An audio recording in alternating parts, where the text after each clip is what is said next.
All right, we're out here at Bradford Research Farm with Rusty Lee. And Rusty, you just got through applying a biological to some corn treatments.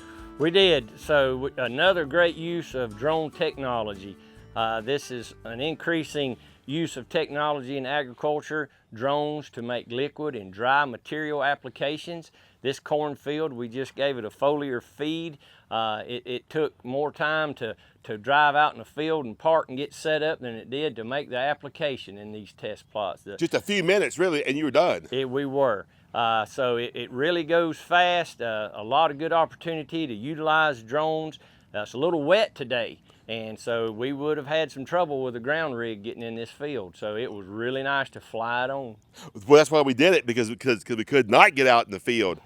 Right. Now, so biologicals, that's okay, and other compounds are okay, but we have some issues, right? So spraying and dry material spreading, I would give a word of caution: herbicides with drones.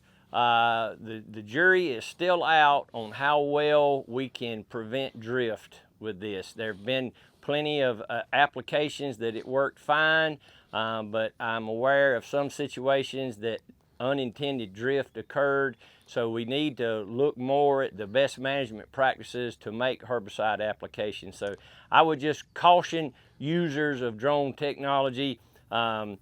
Insecticides, fungicides, we're getting a lot of good use, positive benefit from that. As we look at herbicide usage from UAVs, let's take a little more time to make sure we're not going to have drift issues. But as you noted, you could adjust the drop size too.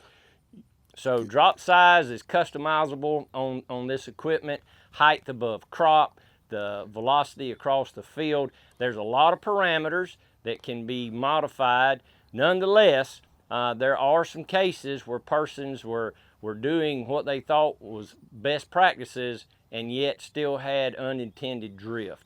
So we need to dig a little deeper into the facts and make a determination: why are we seeing in some cases unintended drift with herbicides? So as we use this technology, a word of caution: let's look before we leap and make sure we don't have an issue. All right, well, thanks, Rusty. And you are putting on classes, aren't you, to help people train them and help them get their license? University of Missouri Extension, we are holding drone schools around the state. So yeah, a lot of opportunities. Hop on the CVent University website and look for a location of a drone school near you. That's CVent? CVent, extension.missouri.edu. Go to the MU Extension website and check out the drone school. You can just, in the search box, type in drones and you'll find the listing. All right, well, thanks so much, Rusty. You're welcome.